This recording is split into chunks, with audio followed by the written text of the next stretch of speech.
창세기 1장 20절에서 25절까지의 말씀입니다. 창세기 1장 20절에서 25절까지의 말씀을 제가 봉독하고 마지막 절인 25절은 함께 읽도록 하겠습니다. 창세기 1장 20절에서 25절에 기록된 하나님의 말씀입니다. 하나님이 이르시되 물들은 생물을 번성하게 하라. 땅 위 하늘의 궁창에는 새가 나르라 하시고 하나님이 큰 바다 짐승들과 물에서 번성하여 움직이는 모든 생물을 그 종류대로 날개 있는 모든 새를 그 종류대로 창조하시니 하나님이 보시기에 좋았더라. 하나님이 그들에게 복을 주시며 이르시되 생육하고 번성하여 여러 바닷물에 충만하라. 새들도 땅에 번성하라 하시니라. 저녁이 되고 아침이 되니 이는 다섯째 날이니라. 하나님이 이르시되 땅은 생물을 그 종류대로 내되 가축과 기는 것과 땅의 짐승을 종류대로 내라 하시니 그대로 되니라. 함께 읽겠습니다. 하나님이 땅의 짐승을 그 종류대로 가축을 그 종류대로 땅에 기는 모든 것을 그 종류대로 만드시니 하나님이 보시기에 좋았더라. 아멘. 네, 오늘은 만물에 충만한 하나님의 축복이라는 제목으로 하나님의 말씀 증거하도록 하겠습니다. 오늘 본 영상처럼 우리 중고등부 학생들 수련회 다녀오고 또 이번 여름에는 필리핀 선교도 다녀오고 이러한 일을 보면서 저도 이제 10년은 이제 넘었지만 전도사 시절에 단기 선교나 또 수련회를 인도한 적이 몇 번 있었습니다. 그 중에서 늘 기억에 남는 것은 한 4년, 5년 정도 된 걸로 기억하는데 필리핀 선교가 늘 기억에 남습니다. 이번 선교팀은 그곳까지는 가지 못했지만 제가 팀을 인도하고 갔었을 때에는 어떤 레이테라는 섬에 저희가 3박 4일 있었던 적이 있습니다.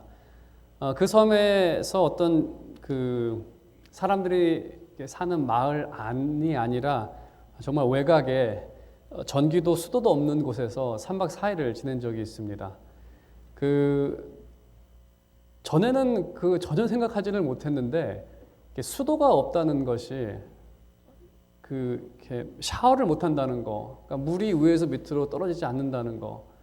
당시에 세수를 하거나 몸을 씻기 위해서는 10분 정도 그곳에 있는 우물까지 걸어가야 됐었고 또 그 우물가에서 그냥 샤워는 할 수 없어서 수영복을 입고 샤워를 해야 되는데 샤워도 위에서 물이 내려오는 것이 아니라 그냥 물을 떠가지고 그것을 몸에다 뿌리면서 샤워를 하는 그렇게 3박 4일을 지내는 동안에 미국에 살면서 따뜻한 물로 샤워를 할 수 있었다는 게 그것이 특별한 혜택이라고 그전에는 그렇게 생각해 본 적이 없었습니다.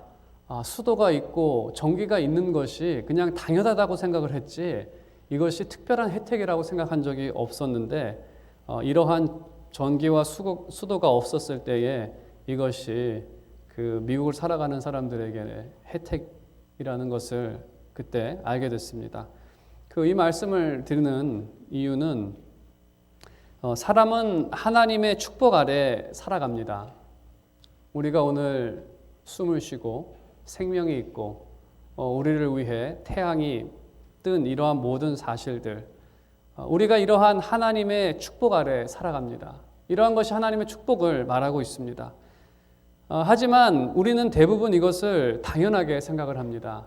내가 오늘 아침에 숨을 쉬는 건 당연한 거고 저기 해가 뜨는 것은 너무나 당연한 거고 내가 미국이라는 곳에서 집안에 살고 또 그곳에서 살아가는 이 모든 것을 너무나 당연하게 오랫동안 생각하다 보니까 창조 때부터 지속된 축복이라 우리가 이것을 혜택이라고 생각해 본 적이 거의 없는 것 같습니다. 사람은 이 정말 만물에 충만한 이 하나님의 축복을 날마다 누리면서 살아감에도 불구하고 이것이 하나님의 축복이라고 생각한 적은 거의 없는 것 같습니다. 늘 망각하고 살아가기 때문이죠. 그래서 사람은 조금이라도 부족하면 이것에 대해서 불평을 합니다. 마치 어떤 식당에 가서 그 식당에 있는 사람이 나를 서브해야 하는 그 종업원이 나를 서브해야 되는데 이 종업원이 서브하지 않을 때, 대접을 하지 않을 때, 내가 당연히 받아야 될 것을 주지 않을 때 가장 먼저 일어나는 것은 화를 내고 그것에 대해서 불평을 하는 것. 그러한 이유는 내가 당연히 이것을 받아야 하는데 당연한 것을 받지 못할 때 그렇게 우리는 화를 내고 불평을 냅니다. 이처럼 인생을 살아가면서도 사람은 부족함이 발견될 때 마치 당연히 자기가 이것을 가져야 되는데 못 갖는 것처럼 없는 것에 대해서 불평을 하는 것. 이러한 모습은 창조 때부터 지속된 하나님의 축복을 망각하고 살기 때문에 조금이라도 불편한 것이 있으면 불편부터 나오는 것, 그것이 바로 망각하는 인간의 모습입니다. 오늘 말씀은 우리가 읽은 것처럼 만물에 복을 주시는 하나님에 대해서 우리에게 하나님을 소개하고 있습니다. 하나님을 나타내고 있죠. 만물에게 복을 주시는 하나님을 우리가 함께 살펴보기를 원합니다. 창조주 하나님이 어떠한 분이신지 우리가 말씀을 통해서 함께 묵상하기를 원합니다. 하나님께서는 그 1장 2절에 그 어둠의 문제를 빛으로 해결하시고 물의 문제를 해결하신 후에 이제 비어있는 세상을 채우시기 시작을 합니다. 4일째에는 해와 달과 별을 통해서 하늘의 것들을 이렇게 달아 놓으셨고요. 그 다음에 이제 5일과 6일째 되는 이 날에는 각기 다양한 종류의 생물들을 만드시고 이 안을 정말 가득 채우십니다. 건축을 할 때에도 이 공간보다 이 내부가 상당히 중요하고 내부 중에서도 인테리어를 어떻게 하느냐가 상당히 중요합니다. 오래전에 제가 들은 이야기인데 어떤 교회에서 오래전에 건축을 처음 계획하고 땅을 사는 후에 건축을 할 때에 당시 70년대로 기억이 되는데 어떤 한국에서 막 이민 오신 분이 한국에서 본인이 건축을 했던 분이라고 했답니다. 그래서 그분이 오셔서 이 정도 크기면은 한 20만 불이면 지을 수 있을 거라고 얘기를 했다고 합니다. 그래서 20만 불이면 우리가 할 수 있을 것 같다라고 해서 이분께 맡겼는데 이분이 그 바닥, 벽 4면 지붕을 딱 얹어놓고 다 끝났다고 그렇게 얘기를 했다고 합니다. 그러니까 이분이 생각한 것은 그냥 모일 공간만 있으면 되지. 교회가 그 정도면 되지. 그래서 20만 불이라고 얘기를 한 건데 나중에 그 교회가 벽도 나눠야 되고 전기 설치도 해야 되고 또 인테리어도 해서 결국은 50만 불 이상 들어서 건물을 완성했다고 합니다. 공간보다도 이 안의 내용물이 더 중요하다는 것을 우리가 알 수 있습니다. 하나님께서 생물들을 이 빈 공간에 채우실 때 이 다양한 생물들이 조화를 이루면서 이렇게 창조가 되어집니다. 그 생물들이 조화를 이루는 것, 생태계가 유지되는 것을 바라볼 때에 지금도 과학자들은 어떤 동물을 왜 저렇게 행동을 하는지, 왜 저 동물이 살아갈 수 있는지 그 생태계에 대해서 많은 지식을 쌓고 많은 연구를 하면 할수록 하나님을 믿는 우리의 관점에서 그러한 이 생태계를 봤을 때 하나님의 지혜가 무한하다는 것을 알 수 있습니다. 그 하나님의 무한한 지혜를 인간들이 알기 위해서 조금씩 밝혀내기는 하지만 그래도 여전히 밝히지 못한 눈에 빤히 보이지만 알지 못한 것이 상당히 많습니다. 이 모든 피조물의 생명이 유지되는 근본적인 이유는 바로 창조주 하나님께서 그들을 다스리고 계시기 때문에 그래서 오늘 모든 피조물들이 생명을 유지하는 것, 날아가는 새들이, 바다의 물고기들이 그들이 생명을 유지하며 살아갈 수 있는 근본적인 이유는 바로 창조주 하나님께서 그 모든 것들을 창조하시고 그것들을 다스리시고 오늘도 그 모든 창조의 질서 가운데에서 다스리기 때문에 그러한 것입니다. 하지만 이러한 사실을 하나님께서 이스라엘 백성에게 알리셨음에도 불구하고 이스라엘 백성들은 이 사실을 너무나 자주 망각하며 살았습니다. 출애굽기 17장 3절을 보게 되면 그들에게 물이 없었을 때 이렇게 말합니다. 거기서 백성이 목이 말라 물을 찾음에 그들이 모세에게 대하여 원망하여 이르되 당신이 어찌하여 우리를 애굽에서 인도해 내어서 우리와 우리 자녀와 우리 가축이 목말라 죽게 하느냐? 이들이 하는 말은 우리가 물이 없어서 이제 죽게 됐다. 우리가 죽게 됐고 우리 자녀가 죽게 됐고 우리 가축이 다 목말라 죽게 됐다. 물이 없어서 우린 다 죽었다. 이 장면이 너무나 어이가 없는 이유는 그 가축의 생명을 유지하시는 분이, 그 자녀의 생명을 주시고 유지하는 분이, 그들의 생명이 있고 그들의 생명을 유지하는 그 하나님께서 그들과 동행하고 있는데, 바로 옆에 계시는데, 그들이 하는 말은 우리가 물이 없어서 다 죽게 됐다. 이 세대가 광야에서 죽게 된 이유는 하나님께 불순종해서 죽게 됐지 물이 없어서 죽지는 않았습니다. 그들이 염려했던 그들의 자녀들은 하나님께서 다 보호하셔서 약속의 땅으로 인도해 주셨습니다. 그 가축들도 하나님께서 다 보호하셨습니다. 생명의 근원이신 하나님께서 동행하시는데 그들이 기껏 한다는 얘기가 우리가 물이 없어서 죽게 됐다.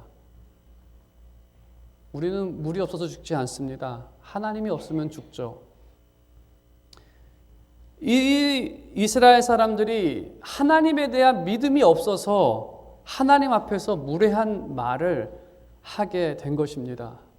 하나님이 바로 옆에 있는데 그 하나님께서는 하늘에서도 당장 물을 주실 수 있는 분이시고 정말 여러 가지 방법으로 물을 주실 수 있는 분이 바로 옆에 계신데 우리 물이 없어서 죽게 됐다라고 하는, 이것은 마치 아버지가 부자인데 밤새 내일 학비 어떻게 내지 학비 걱정하다가 잠을 못 자는 그런 어리석은 자녀와 같은, 아버지를 뭘로 생각해서 밤새 잠도 못 자는, 믿음이 없어서 하나님께서는 이러한 이스라엘에 대해 꾸짖지 아니하시고 그들 앞에서 반석에서 물을 내십니다. 그러면서 자신의 영광을 나타내십니다. 내가 이러한 하나님이다. 이것은 자신을 과시하기 위한 그러한 것이 아니라 너희와 함께 동행하는 하나님은 창조주 하나님이다. 이 사실을 믿고 이 하나님을 의지하게 하고자 하나님께서는 그들을 내치지 아니하시고 그들에게 자신의 영광을 나타내십니다. 반석에서 물을 내십니다. 우리가 우리의 삶을 생각해 보면 우리를 구원하시고 오늘도 우리를 인도하시는 분은 창조주 하나님이십니다. 그 하나님께서 우리와 동행하십니다. 하지만 우리는 어떠한 불평을 하나님 앞에, 하나님이 계심에도 불구하고 어떠한 불평을 말합니까? 제일 많이 하는 것 중에 하나가 우리 이제 돈 없어서 굶어 죽게 됐다. 굶어 죽은 적 있습니까, 여러분? 당연히 죽었으면 여기 안 계시겠죠. 우리는 굶어 죽지 않았습니다. 이 직장에서 해고당하면 나 이제 죽게 됐다. 안 죽었습니다. 때로는 우리도 믿음이 약해. 하나님이 어떠한 분인지 몰라. 그 하나님께서 나와 동행한다는 그 사실을, 그 믿음이 없어서 문제가 너무 크게 보일 때가 많습니다. 문제가 하나님보다 크게 보일 때가 있습니다. 그래서 하나님께서는 자신을 계시하셔서 자신을 계시하신 말씀, 하나님 말씀을 우리에게 가깝게 하라고 말씀하십니다. 그 이유는 바로 하나님이 어떠한 분인지, 너희가 이 인생을 살면서 정말 어리석은 그러한 생각과 행동 가운데 살지 않도록 하나님께서는 자신이 어떠한 분이신지를 말씀하십니다. 오늘 말씀 가운데에서도 하나님께서는 많은 것을 만드시고 그것을 조화롭게 하시는 분이심을 나타내지만, 또 한 가지 오늘 말씀을 보게 되면 1장 21절에 하나님께서는 큰 바다 짐승을 만드셨다라고 해서 그 생물 중에서 그 큰 바다 짐승을 언급합니다. 하나님이 큰 바다 짐승, 이 큰 바다 짐승은 히브리어로 단임이라는 그러한 동물입니다. 근데 타님이라는 동물은 어떤 짐승이냐면요, 그 욥기를 보게 되면 이 타님이라는 동물은 사람이 길들일 수 없는, 사람이 제어할 수 없는, 조종할 수 없는 그러한 동물로 묘사가 됩니다. 오늘날로 하면 오늘날 과연 사람이 제어가 힘들고 길들일 수 없는 동물이 어떤 동물이 있을까? 뭐 많은 동물이 있겠지만 그래도 상어가 가장 근접하지 않을까? 돌고래도 훈련시켜서 막 재롱도 피우게 하는데 아직까지 상어를 재롱 피우게 할 그 능력이 되지는 못하는 것을 봤을 때 상어가 가장 근접하지 않을까? 큰 바다 짐승. 아무튼 이 단어는 당시에 그 전설적인 동물로 알려진 동물입니다. 그래서 이 단어를 한국어로 번역할 때, 타님을 번역할 때 그 용이라고, 바다 용이라고 번역하기도 합니다.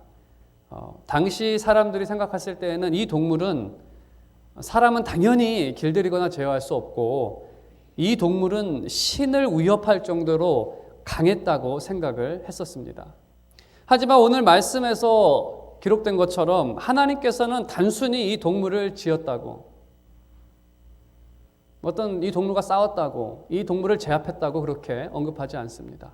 하나님께서 지으시고 욥기를 보게 되면 하나님께서 말씀하시면 이 동물이 움직이는, 그 동물한테 저쪽으로 가라 그럼 저쪽으로 가고 이쪽으로 가라 그럼 이쪽으로 가는, 이 말씀의 핵심은 인간이 도저히 감당할 수 없는 것을 하나님께서는 쉽게 말씀으로 하신다는 겁니다.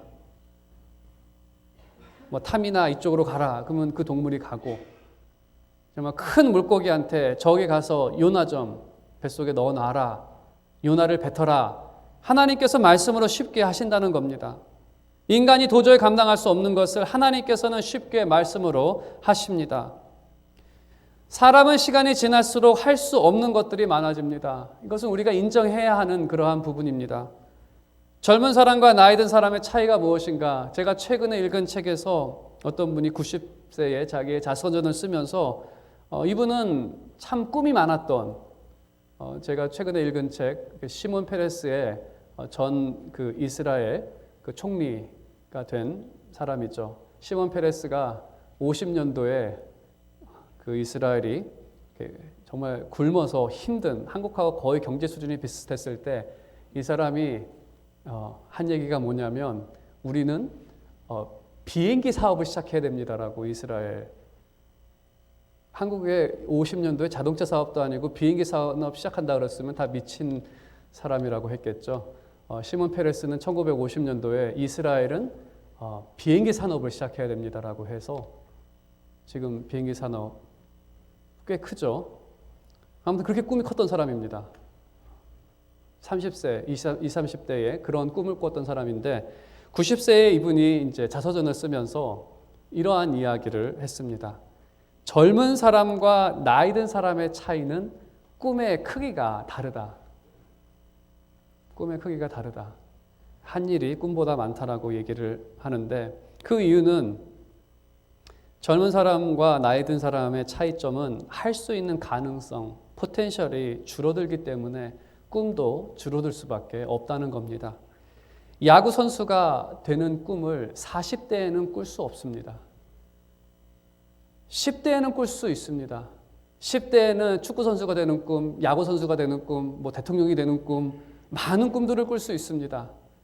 하지만 40대가 돼서 야구 선수가 되겠다라고 열심히 운동한다고 해서 야구 선수는 될 수 없습니다. 가능성이 없기 때문에 아무리 노력을 해도. 그래서 나이 든 사람과 젊은 사람의 차이는 바로 꿈의 크기, 폭의 차이도, 넓이의 차이도 다를 수밖에 없습니다. 중년 위기가 찾아오는 이유는 어떤 분이 설명해 주셨는데 보통 50대에 중년 위기라는 midlife crisis라고 얘기를 하죠. 중년의 위기가 찾아오는데 중년 위기가 찾아오는 사람들의 특징은 할 수 없는 것을 인정하지 못할 때, 나 지금도 할 수 있다고. 그래서 이제 허튼 짓을 하는 거죠. 뭐 스포츠카를 구입해서 젊은 사람처럼 뭐 어딘가 여행을 가기도 하고, 젊은 여자에 대한 환상을 가지고 정말 쓸데없는 짓, 허튼 짓 50대에 하고, 쓸데없는 도전을 하겠다고 갑자기 직장을 내려놓고 사업을 시작을 한다든지 내가 이 꿈을 쫓겠다든지 하는, 그게 이제 그래서 위기라고 합니다. 중년 위기. 할 수 없다는 것을 인정하지 못해서, 그래서 청춘을 되찾는 노력은 참 어리석은 그러한 일 중에 하나입니다. 건강하지 말라는 것이 아닙니다. 청춘을 되찾겠다고 내가 과거에 해보지 못했던 그 로맨스를 한번 내가 50대에 해보겠다고, 정말 어리석은 짓이죠. 지혜는 이렇게 얘기합니다. 때를 따라 대처하는 것, 때를 따라 그 나이에 맞게 멋있게 사는 것, 그것이 지혜라고 말합니다. 잠언서에서는 개미의 지혜를 배우라고 말합니다. 개미는 참 약합니다. 본인 스스로가 약하다는 것을 알기 때문에 그 겨울을 대처합니다. 여름에 열심히 일을 하죠. 겨울이 오면 내가 이 겨울을 이길 수 없기 때문에 이 대처입니다. 우리가 신앙을 생각할 때에 세상 사람들은 할 수 없다라는 그것을 받아들일 수가 없어서 많은 허튼 짓을 하고, 또 허튼 짓을 하다가 결국 남는 것은 더 큰 낙심과 절망밖에는 남지 않습니다. 내가 할 수 없는 거였구나. 내가 다시 돌아갈 수 없는 것이었구나. 하지만 우리가 신앙인들은 우리가 하나님을 생각할 때 우리는 하나님으로 인해서 감사할 수 있는 것은 하나님께서는 때를 따라 돕는 은혜를 주신다는 겁니다. 우리는 약합니다. 하지만 하나님은 모든 일에 능력 있으신 그러한 분이십니다. 그래서 우리는 믿는 것이죠. 우리의 몸은 약해지고 우리는 쇠약해지나 우리는 하나님 안에서 하나님의 도움 가운데에서 하나님께서 우리에게 맡겨주신 일들을 감당할 수 있다고 우리는 믿음 가운데 반응할 수 있습니다. 우리가 하나님의 능력을 알기에 우리는 기도하는 겁니다. 내가 할 수 없는 것을 하나님께서는 할 수 있기에. 우리가 육신이 약해지는 거 참 슬픕니다. 다 낙심되는 그러한 일입니다. 하지만 그래도 하나님을 바라봤을 때 그래도 하나님께서는 나의 힘이 되시고 내가 기도할 때 응답하시는 분, 우리의 기도가 산을 옮길 만한 능력이 있다고 말합니다. 그 이유는 우리의 믿음이 무언가를 할 수 있어서가 아니라 우리의 기도를 들으시는 이가 전능하신 하나님이기 때문에 우리가 그 하나님을 의지하고 기도할 때 하나님께서는 산을 옮기는 일도 하시는 분. 그래서 우리는 약함 중에도 낙심하지 않습니다. 왜냐하면 하나님, 창조하시고 우리를 다스리시는 하나님께서 동행하시고 나의 인생의 때를 따라 나의 인생을 아름답게 하실 분이시고 잠시 있다가 지는 꽃도 아름답게 만드시는 하나님께서 하물며 우리의 인생을 아름답게 인도하시지 않겠습니까? 그 하나님께서 동행하시기 때문에 우리는 세상 사람들처럼 어떤 허튼 짓이나 하는 그러한 사람이 아니라 때를 따라 아름답게 하시는 그 하나님을 의지하며 기도하며 동행하며 살아갑니다. 이제 마지막으로 우리가 이 오늘 말씀에 또 반복적으로 나오는 것 중에 하나는 하나님께서 각 생물을 만드신 후에 복을 주셨다라고 기록하고 있습니다. 복을 주시면서 명령을 하십니다. 복을 주시면서 어떠한 명령을 하시냐면 그 땅에 충만하라라고 말씀하시죠. 그럼 하나님께서는 어떠한 복을 주셨는가? 하나님께서 주신 복은 이 목적을 이룰 수 있는 능력을 주셨다는 것을 의미합니다. 이 목적을 이룰 수 있도록, 땅에 충만할 수 있도록 우리가 생각할 수 있는 것은 동물들에게 욕구도 주시고 본능도 주시고 지혜도 주셔서 그 목적을 달성할 수 있도록 하나님께서는 필요한 모든 것을 주셨습니다.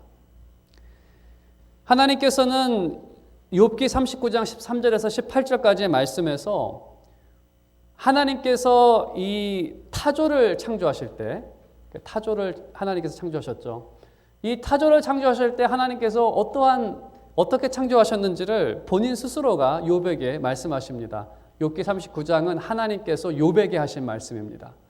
그러면 하나님께서 이 새를 창조하셨을 때 무슨 생각으로 창조하셨는지 우리가 알 수 있습니다. 이렇게 말씀하십니다. 13절에 타조는 즐거이 날개를 치나 학의 깃털과 날개 같겠느냐.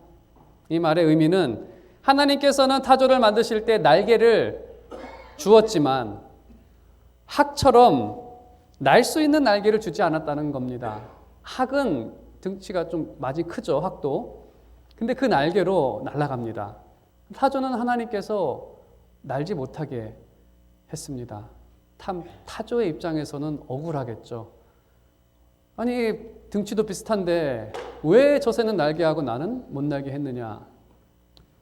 그리고 타조는 억울한 게 더 많습니다. 알을 땅에 버려두고 흙에서 더러워지게 하고 발에 깨어질 것이나 들짐승에게 박힐 것을 생각하지 아니하고, 그 타조는 알을 품지 않는 것 같습니다. 제가 타조의 생태를 잘 알지 못해서 말씀을 못 드리지만 아마 땅의 지혈을 통해서 그 알이 부화한다고 생각이 듭니다. 하지만 이 타조가 아니 거기 있으면은 누구의 발에 밟힐 텐데라는 그런 생각을 못 합니다. 그리고 그 알을 놓고 그냥 떠나가 버리는데, 그 떠나가는 모습을 16절과 17절에는 이렇게 묘사합니다. 그 새끼에게 모질게 대함이 제 새끼가 아닌 것처럼 하며 그 고생한 것이 헛되게 될지라도 두려워하지 아니하나니. 이 말의 의미는 그냥 놓고 가는데 정말 모질게 대하고, 또 이것을 낳을 때 고생도 했을 텐데 이 고생한 것이 헛되게 될 것을 두려워하지 않는 그 이유는 하나님께서 이 타조에게 지혜나 총명을 주지 않아서 좀 멍청한 새로 만들었다는 겁니다. 지혜로운 새가 아닌 정말 멍청하게, 하나님의 뜻이죠. 타조를 그렇게 만드신 것. 그런데 하나님께서는 한 가지를 타조에게 주었다라고 말씀하시는데, 그것은 18절에 있는 것처럼 빨리 달려가는 다리를 줬습니다. 타조가 43마일로 달릴 수 있다고 합니다. 43마일. 그 말 타는 사람을 우습게 여길 정도로 달려간다라고 되어 있는데, 타조가 그렇게 빨리 달려가기 때문에 창조 때부터 지금까지 계속 번식하고 살아가고 있습니다. 하나님께서 주신 복이죠. 그 알이 웬만해서는 깨지지 않습니다. 또한 그 알을 많은 동물들이 제가 봤는데, 동물들이 이제 입으로 물기에는 너무 커서 입을 물지 못하고 이렇게 발로는 좀 깨기가 힘들고, 코끼리 정도는 되겠는데, 그 어떤 새가 그 알을 깨서 먹는데 그 새가 이렇게 돌을 던져서 깨서 먹습니다. 그 참 특이하더라고요. 아무튼 여기서 그 말하고자 하는 것은, 하나님께서 우리에게 말하고자 하는 것은, 하나님께서는 각기 모든 동물들을 다 다르게 지으셨습니다. 인간을 지으셨을 때에도 각 사람의 개성에 따라서 다 다르게 졌습니다. 어떠한 분들은 정말 그 지식이 너무나 뛰어나서, 그 총명이 너무나 뛰어나서 이 세상에 너무나 많은 지식을 다 가질 정도로 그렇게 똑똑하신 분도 계시지만, 또 하나님께서는 그러한 똑똑함을 안 주신 분도 계십니다. 각기 다 다르게 지음을 받았습니다. 하지만 하나님께서 모든 것을 지으셨을 때에 그 모든 것들이 다 목적대로 살 수 있도록 만드셨다는 겁니다. 그래서 아무리 지식이 부족하다 할지라도, 아무리 나에게는 다른 사람과 같은 건강이 없다 하더라도, 아무리 내가 나이가 들어서 과거처럼 많은 일을 하지 못한다 하더라도, 우리는 여전히 하나님께서 우리에게 주신 목적대로, 인간에게 주신 그 아름다운 목적대로 살 수 있다는 겁니다. 인간도 다 다르게 지음을 받았는데 우리의 목적이 무엇이냐라고 말씀을 드린다면, 다음 주에 더 자세하게 말씀을 드리겠지만, 인간이 하나님께서 지으신 것은 하나님을 영화롭게 하며 그 안에서 즐거워하며 살 수 있도록 우리를 지으셨습니다. 이것을 쉽게 요약해서 말씀을 드리면 한마디로 인간미 넘치게 만들었습니다. 인간미라는 것은 아름다울 미자 써서 인간의 아름다움, 저 사람 보면은 참 사람이 아름답다는 것을 다시 한번 깨닫게 된다. 참 인간미 넘친다. 뭐 그 얘기는 저 사람이 나에게 좋은 친구, 나에게 유익을 주는, 내 말을 들어주고 내가 언제든지 어려운 가운데 있을 때 나를 도와주는 좋은 친구. 그러한 사람을 볼 때, 야, 저 사람 정말 인간답다. 그 인간미 넘친다. 그게 하나님께서 우리에게 주신 목적이고 성경에서는 그것을 이웃 사랑이라고 부릅니다. 단지 하나님께서 요구하시는 것은 이 이웃 사랑을 너희 가까운 친구뿐만 아니라 모든 사람에게 이렇게 좋은 이웃이 되라고 말씀하십니다. 이러한 아름다운 모습은 인간을 지으신 하나님 아버지께 영광이 됩니다. 왜냐하면 인간은 하나님의 형상으로 지음을 받았기 때문에 그러한 인간미다운 아름다운 모습은 하나님께 영광이 되는 그러한 모습입니다. 하나님의 형상대로 나타나는 그 모습. 근데 사람들은 이렇게 반문을 합니다. 어떻게 다른 사람을 먼저 생각하고 살 수 있습니까? 원수에게까지 우리의 것을 다 퍼주면 나는 무엇으로 먹고 삽니까? 이러한 걱정을 하게 됩니다. 그냥 가까운 친구, 내가 주면 나도 받는, 주고받는 그러한 사이, 이 안에서만 제가 하겠습니다. 다 퍼주면 나는 무엇으로 먹고 삽니까? 예수님께서는 그렇게 반문하는 제자들에게 이렇게 말씀하십니다. 오늘 창조와 연관이 되어 있는데, 공중에 나는 새를 보라.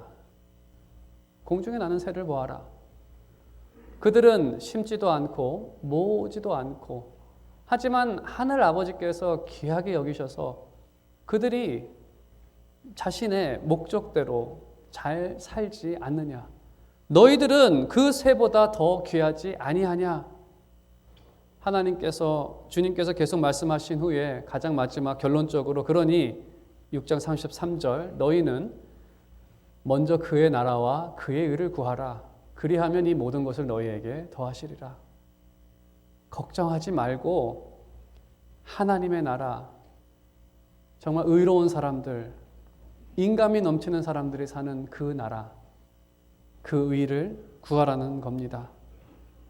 하나님께서는 여러분의 삶이 하나님의 영광을 나타내고 여러분이 그 안에서 만족하며 기쁨으로 살아가기를 원하십니다. 하나님께서는 그 목적을 위해 여러분을 지으셨을 뿐만 아니라 그 모습으로 더 이상 살 수 없는 죄인이 되었을 때에 하나님께서는 우리를 구속하셨고 우리를 거룩하게 만드셨습니다. 하나님께서 우리를 그렇게 만드신 목적은 우리가 인간의 참된 목적대로 살아갈 수 있도록, 하나님께서 창조하신 그 목적대로 살 수 있도록 하나님을 영화롭게 하고 그 안에서 즐거워하는 것, 하나님 사랑과 이웃 사랑을 통해서 그 모습이 나타나는, 하나님께서는 이 일을 위해 그리스도를 이 땅 가운데 보내주셨고 그리스도께서는 자신의 모든 것을 내려 놓으셨습니다. 우리가 이 뜻 가운데 살 수 있도록. 그래서 우리가 하나님의 나라와 그 의를 살기 위해 기도하며 간구할 때 하나님께서는 우리에게 모든 복을 주시며 우리가 목적대로 살아갈 수 있도록 우리의 모든 필요를 채워주시는 그러한 분이십니다. 그러한 분이, 그것이 우리의 목적이고 능력 있는 분이 우리와 동행을 하고 계십니다. 그런데 무슨 걱정이 있어서 뭔가 있으면은 그것을 정말 필요한 사람에게 주지 못하고 다 움켜쥐고 오히려 그것 때문에 싸우는 그러한 모습이 나타나야겠습니까? 우리는 그러한 삶을 살면 안 됩니다. 하나님께서 우리에게 주신 것은 바로 이러한 목적대로 살기 위해 우리에게는, 우리 지금 미국을 살아가고 있는데 이 미국이라는 나라도 주셨고 우리의 삶 가운데 윤택함을 더해 주셨는데, 그렇게 해서 하나님의 영광을 나타내고자 이러한 모든 것들을 축복 가운데 주신 것입니다. 여러분께서 이 사실을 기억하시고 또 다음 주에 우리가 인간 창조에 대해서 할 때에 더 자세하게 보도록 하겠습니다. 오늘 말씀의 결론을 내리도록 하겠습니다. 첫 번째로 우리가 본 것은 우리 예배 중 함께 계시고 우리의 삶, 우리 지난 일주일 삶도 여전히 동일합니다. 동행하시는 분, 그분은 창조주 하나님이십니다. 우리가 그분으로 생명이 있고 오늘도 살아가고 있습니다. 이 사실을 늘 기억하시기 바랍니다. 하나님께서는 모든 것을 다스리시는 분이십니다. 우리가 도저히 감당할 수 없는 것도 그분은 쉽게 다스리시는 그러한 분이십니다. 그래서 우리가 하나님께 기도하며 의지할 수 있습니다. 그리고 하나님께서는 우리가 목적대로 살 수 있도록 모든 축복을 주시는 분이십니다. 심지어 우리가 세상의 모든 생물들을 보더라도 하나님께서는 그들을 축복하셨고 그들에게 맡겨진 그 목적대로 살 수 있도록 하나님께서는 모든 것을 더해주시는 분이십니다. 하물며 여러분의 삶이겠습니까? 여러분이 어떠한 상황과 또 어떠한 부족함이 있다 할지라도 그것은 하나님을 영화롭게 하며 그 안에서 즐거워하기에 그것이 장애물이 되지는 않습니다. 우리가 기도하며 하나님의 축복을 구할 때 하나님께서는 우리의 기도를 들으시고 우리가 그 하나님의 나라와 의를 따라 살아갈 수 있는 그 삶을 우리에게 주십니다. 이 사실을 기억하며 하나님을 더욱 의지하며 하나님께서 주신 목적에 따라 살아가는 그러한 여러분의 삶이 되시기를 주님의 이름으로 축원드립니다.